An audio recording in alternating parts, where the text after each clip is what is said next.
Hello நண்பர்களே! இன்னைக்கு கொஞ்சம் அமைதியான ஒரு கதையோட இருக்கலாம். இந்த நேரத்துல ஹெட்செட் போட்டுட்டு தனியா கேட்டுட்டு இருக்கீங்கன்னா, இந்த கதை உங்களுக்கு இன்னும் நெருக்கமாக இருக்கும். ஏன்னா, இது பெரிய பெரிய வசனங்கள் பேசுற காதல் கதை இல்ல. பெரிய பெரிய வசனங்கள் பேசுற காதல் கதை இல்ல. ஒருத்தருக்காக இன்னொருத்தர் தினமும் கொஞ்சம் கொஞ்சமா மாறிக்கிட்டே போற ஒரு சாதாரணமான வாழ்க்கை. அதுக்குள்ள எப்படியோ காதல் வந்து உட்கார்ந்த ஒரு கதை. சென்னையில இரவு 12 மணிக்கு மேல ஒருத்தர் தனியே அமைதி இருக்கும். பகல் முழுக்க ஓடிக்கிட்டு இருந்த சாலைகள் கொஞ்சம் கொஞ்சமா காலியாக ஆரம்பிக்கும். கடைகள் மூடி கிடக்கும். எங்காவது ஒரு டீ கடை மட்டும் விளக்கோட விழிச்சிருக்கும். அந்த மாதிரி ஒரு டீ கடைதான் செல்வத்தோட இரவு நேர வாழ்க்கையில ஒரு சின்ன இடமா இருந்தது. வேலை முடிஞ்சு வீட்டுக்கு போறதுக்கு முன்னாடி ஒரு டீ, அதுவும் சர்க்கரை கொஞ்சம் கம்மி, அவ்வளவுதான் அவனோட தினசரி பழக்கம். யாரையும் எதிர்பார்த்து அவன் அங்கே உட்காரதுல. யாராவது பேசணும்னு அவனுக்கும் ஆசை இல்ல. நாட்கள் முழுக்க வேலை பார்த்து களைப்போட ஒரு டீ குடிச்சிட்டு வீட்டுக்கு போயிடணும், அவ்வளவுதான். ஆனா ஒரு இரவு அவனுக்கு எதிரே வந்து உட்கார்ந்த அந்த பெண் அடுத்த சில மாதங்களில் அவனோட வாழ்க்கையே வேற மாதிரி மாற்ற போறான்னு அவளுக்கு தெரியாது. அவள் பெயர் ராஜி. முதல் பார்வையிலேயே அவளை பார்த்து காதல் வந்த மாதிரி எதுவும் இல்லை. உண்மையை சொன்னா செல்வம் அவளை கவனிச்சதே இல்லை. அவளும் அவளை கவனிச்ச மாதிரி தெரியல. இருவருக்கும் நடுவுல ஒரு டீ கிளாஸ் இருந்தது.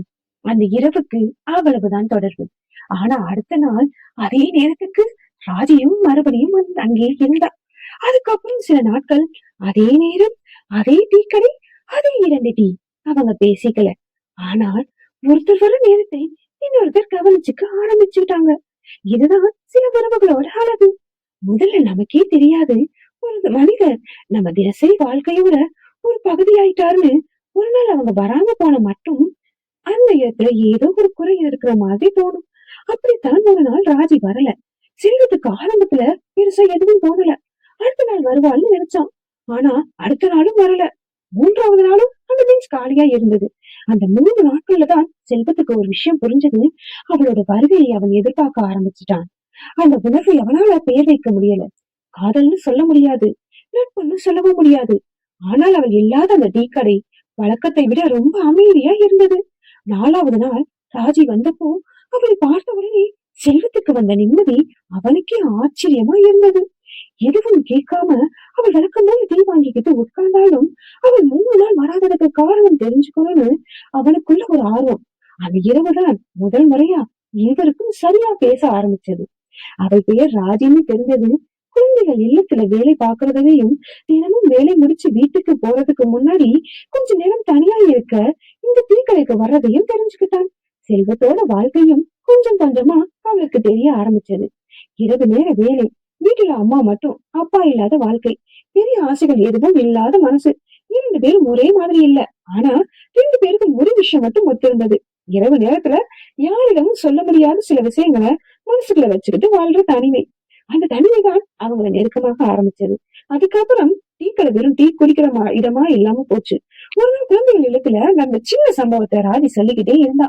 இன்னொரு நாள் செல்வம் வேலைக்கு போற வழியில கேட்ட ஒரு பழைய பாடலை பத்தி பேசிக்கிட்டு இருந்தான். சில இரவுகளை பேச ரொம்ப நேரம். சில இரவுகள்ல இருவருமே அதிகமா பேசாம அமைதியா டீ குடிப்பாங்க. ஆனா அந்த அமைதியும் அவர்களுக்கு வசதியாதான் இருந்தது. அதுதான் காதலோட முதல் அழகு. ஒருத்தரோட முன்னாடி பேசாம இருந்தாலும் சங்கடமா இல்லாம இருக்க முடியுது. நண்பர்களே, இந்த மாதிரி ஒரு மனிதர் உங்களோட வாழ்க்கையில இருக்காங்களா? நீங்க பேசாம இருந்தாலும் பரவாயில்லைன்னு தோன்ற ஒருத்தர், அவங்க ஒரு நாள் காணாம போனா மட்டும் ஏதோ ஒரு குதிரை மாதிரி தோன்ற ஒருத்தர், அப்படி ஒரு மனிதர் இருந்தா அந்த உறவை லேசா எடுத்துக்காதீங்க. ஏன்னா சில உறவுகள் சத்தம் இல்லாம தான் நம்ம வாழ்க்கைக்குள்ள ஆழமா இறங்கும். செல்வத்துக்கும் அப்படித்தான் நடந்தது. ஒரு மழை இரவு டீ கடையில இருந்து வெளியே வர முடியாத அளவுக்கு மழை. ராஜி வீட்டுக்கு போகணும். செல்வம் பைக்கோட இருந்தான். அவன் வீட்டுக்கு வர்றதுல எந்த பெரிய விஷயமும் இல்ல. ஆனா அந்த சின்ன பயணத்துக்கு பிறகு அவங்களுக்குள்ள இருந்த தூரம் கொஞ்சம் குறைஞ்சிச்சு. வீட்டு வாசல் வரைக்கும் போய் இறங்கிய ராஜி செல்வம் வீட்டுக்கு போனதும் ஒரு மெசேஜ் மட்டும் பண்ண சொன்னது அவளுக்கு அந்த இரவு முழுக்க நினைவிலேயே இருந்தது. அது ஒரு பெரிய காதல் வசனம் இல்ல, ஒரு சாதாரணமான அக்கறை. ஆனா சில நேரம் நம்ம மனசுக்கு பெரிய பெரிய வார்த்தைகள் தேவையா இருக்காது. பத்திரமா போயிட்டீங்களா கேக்குற ஒருத்தர் இருந்தாலே போதும். அந்த இரவுக்கு பிறகு செல்வத்தோட மொபைல்ல ராஜியோட மெசேஜுக்கு ஒரு தனி இடம் கிடைச்சது. காலை வணக்கம் இல்ல, நாள் முழுக்க பேசிக்கிட்டு இருக்க பழக்கமும் இல்ல. இரவு மட்டும் ஒரு சின்ன மெசேஜ். சாப்பிட்டீங்களா? வீட்டுக்கு வந்துட்டீங்களா? தூங்கலையா? அவ்வளவுதான். ஆனா அந்த 3, 4 வார்த்தைகளுக்காகவே ஒரு நாள் முழுக்க காத்திருக்க நிலைக்கு செல்வம் வந்துட்டான். ராஜிக்கும் அதே மாதிரி இருந்ததா? அவன் சொல்லல. அதுதான் செல்வத்தோட குழப்பம். அவன் மனசுக்குள்ள காதல் வளர ஆரம்பிச்சது. ஆனால் ராஜியோட மனசுல என்ன இருக்குன்னு அவனுக்கு தெரியல. அதை தெரிஞ்சுக்கணும்னு ஆசை இருந்துச்சு. அதே நேரம் அவளை இழந்துடாதுன்னு ஒரு பயமும் இருந்துச்சு. ஏன்னா ராஜி சிரிக்கும் போது அவனுக்கு கிடைக்கிற சந்தோஷத்தை விட அவள் வராம இருக்கும்போது அவனுக்கு வர்ற வெறுமைதான் அவனோட காதல் எவ்வளவு ஆழமா போயிருக்குன்னு அவனுக்கு புரிய வச்சது. அந்த இரவுதான் ராஜி முதல் முறையா தன்னோட கடந்த காலத்தை பத்தி பேச ஆரம்பிச்சான். 8 வருஷத்துக்கு முன்னாடி அவனோட வாழ்க்கையும் வேற மாதிரி இருந்திருக்கு. கல்யாணத்துக்கு சில நாட்கள் மட்டுமே இருந்த நேரம், எல்லா கனவுகளோடும் ஒரு பெண் புதிய வாழ்க்கைக்காக காத்திருந்த நேரம். ஆனா ஒரு விபத்து ஒரே ஒரு நாள் அவனோட வாழ்க்கையில இருந்த எல்லா திட்டங்களையும் அப்படியே நிறுத்திடுச்சு. அதுக்கப்புறம் 8 வருஷம் அவன் காதல தேடல, கல்யாணத்தை பத்தி யோசிக்கல, தன்னோட வாழ்க்கையை மட்டும் அமைதியா நடத்திக்கிட்டு இருந்தான். செல்வம் அதை கேட்டுக்கிட்டு இருந்தப்போ அவளுக்கு ஒரு பரிதாபம் காட்டணும்னு அவனுக்கு தோணல. அவளோட கடந்த காலத்தை அழிச்சிட்டு புதுசா வாழ்க்கை கொடுக்கணும்னு தோணல. அவனுக்கு தோணியது ஒண்ணு மட்டும்தான். அவளோட கடந்த காலம் எப்படி இருந்தாலும் பரவாயில்ல, அவள் இப்ப எப்படி இருக்கிறாளோ அந்த ராஜியை அவனுக்கு பிடிச்சிருக்கு. அது சொல்லணும் வேணும்னா பல இரவுகள் யோசிச்ச பிறகு ஒரு இரவு சென்னையோட கடற்கரையோரம் இருவரும் அமைதியா நடக்கும்போது செல்வம் தன்னால இனிமேல அந்த உணர்வை மறைக்க முடியாதுன்னு புரிஞ்சுக்கிட்டான். அவன் பெரிய வசனம் எதுவும் பேசல. அவளை பார்த்துக்கிட்டு நான் உங்களை விரும்புறேன்னு மட்டும் சொன்னான். அந்த ஒரு வரிக்கு பிறகு ராஜி உடனே பதில் சொல்லல. அவன் முகத்துல பயமும் இல்ல, ஆச்சரியமும் இல்ல. ரொம்ப நாளா தெரிஞ்ச ஒரு உண்மைய இப்பதான் கேட்கிற மாதிரி அமைதியா இருந்தான். அவளுக்கும் செல்வம் பிடிக்கும், அவனோட அக்கறை பிடிக்கும், அவனோட அமைதி பிடிக்கும், அவனோட அம்மாவை பத்தி அவன் பேசுற விதம் பிடிக்கும். ஆனா 8 வருஷமா மூடி வச்சிருந்த ஒரு கதவை மறுபடியும் திறக்க அவளுக்கு பயமா இருந்தது. அந்த பயத்துக்கு செல்வம் அவசரமா பதில் தேடல. நேரம் எடுத்துக்கோங்கன்னு மட்டும் சொன்னான். அதுதான் அவனோட காதலுக்கு முதல் சோதனை. அவளை அடையணும்னு அவ ஓடல. அவள் பயப்படாம தன்னிடம் வரக்கூடிய அளவுக்கு அமைதியா காத்திருந்தான். சில வாரங்கள் அப்படியே போச்சு. டீக்கடை மட்டும் மீண்டும் வழக்கம் போல இருந்தது. ஆனா இருவருக்குள்ள இருந்த உறவு மட்டும் மாறி இருந்தது. முன்னாடி ஒருத்தர் எதிர்பார்த்தாங்க. இப்போ ஒருத்தருக்காக இன்னொருத்தர் கவலைப்பட ஆரம்பிச்சிருக்காங்க. அதுதான் காதலுக்கும் ஆசைக்கும் உள்ள வித்தியாசம். ஆசை நம்மை ஒருத்தர் நம்மோட சேர்த்துக்கணும்னு நினைக்க வைக்கும்.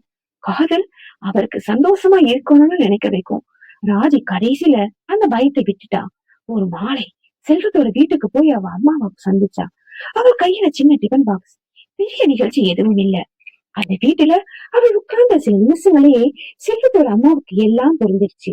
அந்த நாளுக்கு அப்புறம் செல்வத்தோட வாழ்க்கையில ராஜி ஒரு இரவு நேர டீக்கடை சந்திப்பு இல்ல, அவனோட வீட்டோட ஒரு பகுதியா மாற ஆரம்பிச்சா. கொஞ்ச நாள்ல அதே டீக்கடை, அதே இரவு. ஆனா இந்த முறை 2 டீ கிளாஸ்களுக்கு நடுவுல ஒரு புதிய வாழ்க்கை இருந்தது. செல்வம் ராஜியை பார்த்துக்கிட்டே சிரிச்சான். ராஜியும் சிரிச்சா. 8 வருஷம் காத்திருந்த ஒரு மனசு மீண்டும் காதலை நம்ப ஆரம்பிச்சிருந்தது. அந்த இரவு வீட்டுக்கு போறதுக்கு முன்னாடி ராஜி மெதுவா செல்வத்திடம் ஒரு விஷயம் மட்டும் சொன்னா. எனக்கு இத்தனை வருஷம் கழிச்சு மறுபடியும் சந்தோஷமா இருக்க முடியும் என்ற நினைவுக்கே இல்ல. செல்வம் எதுவும் சொல்லல. அவரோட கையை மட்டும் மெதுவா பிரிச்சுக்கிட்டான். அந்த கையில எந்த வாக்குறுதியும் இல்ல. ஆனா விடாம இருக்கிற ஒரு உறுதி இருந்தது. நண்பர்களே, காதல் சில நேரம் நம்ம வாழ்க்கைக்குள்ள வந்து எல்லாத்தையும் மாத்தாது. அது நம்ம வாழ்க்கை எப்படி இருந்தாலும் அது நமக்குள்ள ஒரு சின்ன இடம் பிடிச்சிடும். இனிமேல் நீ தனியா இல்லைன்னு மட்டும் சொல்லும். செல்வத்துக்கும் ராஜிக்கும் கிடைச்சது அப்படி ஒரு காதல் தான். பெரிய சத்தம் இல்ல, பெரிய வசனம் இல்ல. ஆனா ஒருத்தர் இல்லாத இரவு இன்னொருத்தருக்கு முழுமையா இல்லாத அளவுக்கு மனசுக்குள்ள ஆழமா இருந்த காதல். அதனாலதான் அந்த காதலோட பெயர் விடியும் வரை நீ மட்டும். நண்பர்களே, இங்கதான் இந்த கதையோட இன்னொரு ஆழமான பக்கம் ஆரம்பிக்குது. காதல் சொல்லிக்கிட்டேங்கன்னா எல்லாம் முடிஞ்சிருச்சுன்னு நாம நினைப்போம்ல. ஆனால் உண்மையில காதல் சொல்லிய பிறகுதான் சில விஷயங்கள் இன்னும் தெளிவா தெரிய ஆரம்பிக்கும். செல்வத்துக்கும் ராஜிக்கும் அப்படித்தாங்க. ராஜி அவனோட வாழ்க்கைக்குள்ள வந்ததுக்கு அப்புறம் செல்வத்தோட இரவுகள் மாறிடுச்சு. முன்னாடி வேலை முடிஞ்சதும் வீட்டுக்கு போகணும், அம்மாவோட கொஞ்ச நேரம் பேசணும், தூங்கணும். இதுதான். இப்போ அதுக்குள்ள ராஜி இருந்தா அவளோட சின்ன மெசேஜ் வந்தாலே போதும், நாள் முழுக்க இந்த டென்ஷன் கொஞ்சம் குறைஞ்ச மாதிரி இருக்கும். அதே நேரம் ராஜியோட வாழ்க்கையும் கொஞ்சம் கொஞ்சமா மாறிக்கிட்டே இருந்துச்சு. 8 வருஷமா அவள் பழகி போன தனிமை இப்ப அவளுக்கு அவ்வளவு பிடிக்கல.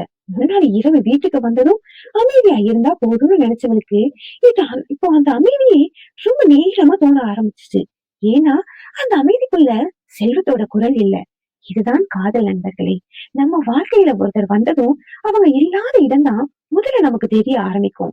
ஒரு நாள் ராஜிக்கு உடம்பு சரியில்லை. வழக்கம் போல டீ கடைக்கு வரல. செல்வத்துக்கு உடனே ஏதோ சரியில்லைன்னு தோணுச்சு. அவளுக்கு கால் பண்ணணுமா வேண்டாமான்னு கொஞ்ச நேரம் யோசிச்சுக்கிட்டே கடைசியில கால் பண்ணிட்டான். அந்த பக்கம் ராஜியோட குரல் ரொம்ப சோகமா இருந்துச்சு. அவ்வளவுதான். செல்வத்துக்கு வேற எதுவுமே கேட்க வேண்டாம். அவன் வீட்டுக்கு போய் அவளை பார்க்கணும்னு கிளம்பிட்டான். அவன் கிட்ட இருந்தது ஒரு சின்ன ஃபுட் பார்சல் தான். சில பழங்கள், சில மருந்து. அதுல பெரிய காதல் எதுவும் இல்ல. ஆனா ராஜி கதவை திறந்தப்போ அவன் கையில இருந்த அந்த சின்ன பாக்கெட்டை பார்த்ததும் அவளுக்கு எதுவுமே சொல்ல முடியல.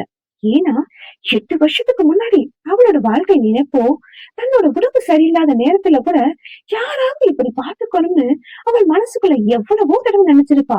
இப்போ அந்த அக்கறை அவளுக்கு முன்னாடி நின்னுட்டு இருந்துச்சு. அந்த இரவு அவள் அதிகமா பேசல. செல்வமும் கேட்கல. அவள் சாப்பிடுறாளா, மருந்து எடுத்தாளா, கொஞ்சம் மூவி எடுக்கிறாளா, அது மட்டும் பாத்துக்கிட்டு கிளம்பிட்டான். கதவு மூடப்பட்ட பிறகு ராஜி அப்படியே கதவுல சாஞ்சி நின்னுட்டு கொஞ்ச நேரம் அழுதா. சுகத்துக்காக இல்லங்க, பல வருஷத்துக்கு பிறகு யாரோ ஒருத்தர் தன்னை இவ்வளவு அக்கறையா பாத்துக்கிறாரேன்னு அந்த சந்தோஷத்துல. அடுத்த நாள் கால செல்வத்துக்கு ஒரு மெசேஜ் வந்துச்சு. நேத்து வந்தது தேங்க்ஸ் சொல்ல மாட்டேன், ஏன்னா உங்களுக்கு அது தேவையில்லைன்னு தெரியும். அதுக்கு கீழே இன்னொரு வரி. ஆனா ரொம்ப நாளைக்கு பிறகு நான் தனியா இல்லைன்னு ஃபீல் பண்ணேன். அந்த மெசேஜ பார்த்துட்டு செல்லும் நீண்ட நேரம் எதுவுமே ரிப்ளை பண்ணல. சில வார்த்தைகளுக்கு பதில் சொல்ல முடியாத நண்பர்களே.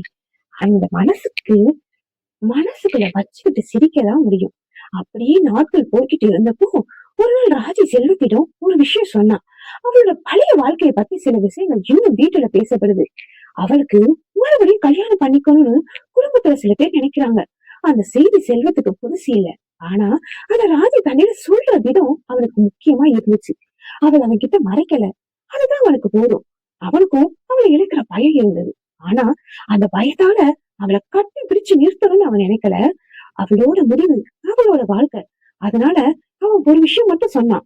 நீங்க எதை முடிவு பண்ணாலும் நம்மளுக்குள்ள இருந்தது பொய்யா ஆகாது. அந்த ஒரு வரி ராஜி ரொம்ப பாதிச்சது. ஏன்னா அவ இதுவரைக்கும் பார்த்த காதல் எல்லாமே என்ன தேர்ந்தது, என்னோட இரு, என்னை விட்டு போகாத, இப்படிதான் இருந்திருக்கும். ஆனா செல்வம் நீ என்ன முடிவு எடுத்தாலும் சரின்னு சொல்றான். அது காதலை விட பெரிய விஷயம். அதுதான் ராஜிக்கு அந்த இரவு புரிந்தது. அவ 8 வருஷமா தேடாத ஒரு விஷயம் அவளுக்கு இப்போ கிடைச்சிருக்கு. ஒருத்தர் அவளை காதலிக்கிறதுக்காக மட்டும் இல்ல, அவ மனசையும் மதிக்கிற ஒருத்தர். அந்த இரவு முழுக்க ராஜிக்கு தூக்கம் வரல. ஜன்னலுக்கு வெளியே மழை சின்ன சின்னதா பெஞ்சுக்கிட்டு இருந்துச்சு. மொபைல எடுத்தா. செல்வத்தோட சாட்டை திறந்து ரொம்ப நேரம் எதுவும் டைப் பண்ணாம இருந்தா. பிறகு செல்வம்னு மட்டும் அனுப்புனா. உடனே ரிப்ளை பண்ணல. 5 நிமிஷம், 10 நிமிஷம் அவளுக்கு இன்னும் பதட்டம். கடைசியில மெசேஜ் வந்தது. சொல்லுங்க. ராஜி ரொம்ப நேரம் யோசிச்சு ஒரே ஒரு வரி அனுப்பிச்சா. நீங்க காத்திருக்கீங்களா? செல்வம் அதை பார்த்துட்டு எவ்வளவு நேரம் வேண்டும்னாலும் அப்படின்னு ரிப்ளை பண்ணா. அந்த நொடியில ராஜி முடிவு பண்ணிட்டா. அவள் கடந்த காலத்தோட வாழ்ந்தது போதும். இனிமேல் தன்னோட வாழ்க்கைய மறுபடியும் ஆரம்பிக்கணும். அடுத்த நாள் இரவு அதே டீக்கடை, அதே பெஞ்ச். ஆனா அந்த இரவு மட்டும் ராஜி வர்றதுக்காக செல்வம் காத்திருந்ததுல வேற. அவள் வந்ததும் அவளை பார்த்து சிரிச்சா. அந்த சிரிப்பு ஒரு முடிவு இருந்தது. 8 வருஷமா மூடி இருந்த கதவு அந்த இரவு திறந்துடுச்சு. ராஜி அவன் கிட்ட வந்து அமைதியா உட்கார்ந்தா. 2 பேருக்கும் நடுவுல டீ வந்தது. கொஞ்ச நேரம் யாருமே பேசல. பிறகு ராஜி மெதுவா அவன் பக்கம் பார்த்தா. அவள் எதுவும் சொல்ல வேண்டிய அவசியமே இல்ல. செல்வத்துக்கு புரிஞ்சிருச்சு. அந்த இரவு அவங்க காதல் ஆரம்பிக்கல, அது ஏற்கனவே வாழ ஆரம்பிச்சிருந்தாங்க. காதல் சில நேரம் அப்படித்தான் நண்பர்களே. ஒரு நாள் ஒரு மெசேஜ், ஒரு டீ, ஒரு மழை, ஒரு வீட்டுக்கு போயிட்டீங்களா, இப்படி சின்ன சின்ன விஷயங்களா வந்து ஒரு நாள் திரும்பி பார்த்தா அந்த மனிதர் இல்லாம நம்ம வாழ்க்கையை நினைக்க முடியாத அளவுக்கு உள்ளே வந்திருப்பாங்க. செல்வத்துக்கும் ராஜிக்கும் நடந்தது அதுதான். 8 வருஷம் காத்திருந்த ஒரு மனசுக்கு ஒரு புதிய வாழ்க்கை கிடைச்சது. ஒரு மனிதர் நம்பவே முடியாத அளவுக்கு உடைஞ்சிருந்த மனசுக்கு மறுபடி நம்பிக்கை வந்தது. அந்த இரவு டீ கடையில இருந்து கிளம்பும் போது ராணி செல்வத்தோட கைய பிடிச்சுக்கிட்டா. ரொம்ப நேரம் எதுவுமே பேசல. அந்த கை பிடிப்புல நான் உங்களோட இருக்கேன்னு சொல்லாமலே சொல்லிட்டா. செல்வமும் அந்த கையை விடல. சென்னை நகரம் அப்பவும் தூங்காம இருந்தது. சாலையோர விளக்குகள் எரிஞ்சுக்கிட்டு இருந்தது. தூரத்துல வண்டிகளோட சத்தம், மெல்லிய காற்று. அந்த இரவுக்கு ஒரு முடிவு வந்தது. ஆனா அவங்களோட காதலுக்கு அதுதான் ஆரம்பம். நண்பர்களே, நம்ம வாழ்க்கையில சில பேர் தாமதமா வருவாங்க. ரொம்ப தாமதமா அந்த நேரத்துல நமக்கு தோணும், இது இவங்க முன்னாடியே வந்திருந்தா நல்லா இருந்திருக்குமே. ஆனா வாழ்க்கை அப்படித்தான். சில மனிதர்கள் சீக்கிரம் வந்திருந்தா நாம அவங்க மகிழ்ச்சிருக்க மாட்டோம். சில நேரம் தாமதமா வர்றதாலதான் அவங்க எவ்வளவு முக்கியம்னு நமக்கு புரியும். ராதிக்கும் செல்வம் அப்படி ஒரு தாமதமான காதல். செல்வத்துக்கு ராதி அவங்க எதிர்பார்க்காம கிடைச்ச ஒரு வாழ்க்கை. அதனாலதான் அந்த இரவு முடிஞ்சாலும் அவங்க கதை முடியல. ஒவ்வொரு இரவும் ஒருத்தருக்காக இன்னொருத்தர் காத்திருக்கிற அந்த சின்ன பதக்கம் அவங்க வாழ்க்கை முழுக்க தொடர்ந்தது. அதனாலதான் இந்த கதைக்கு விடியும் வரை நீ மட்டும்னு பேரு. ஏன்னா இரவு எவ்வளவு நீளமா இருந்தாலும் கடைசி விடியல் வரும். ஆனா அந்த விடியல் வர வரைக்கும் நம்ம பக்கத்துல ஒருத்தர் இருந்தா அந்த இரவே கொஞ்சம் அழகாயிடும். இனிய இரவு நண்பர்களே. இன்னைக்கு உங்க மனசுல யாராவது ஒருத்தர் இருந்தா அவங்களுக்கு ஒரு சின்ன மெசேஜ் பண்ணுங்க. சாப்பிட்டியான்னு கேளுங்க. சில காதல்கள் அப்படித்தான் உயிரோடு இருக்கும். மீண்டும் இன்னொரு இரவோடு இன்னொரு கதையோடு சந்திப்போம்.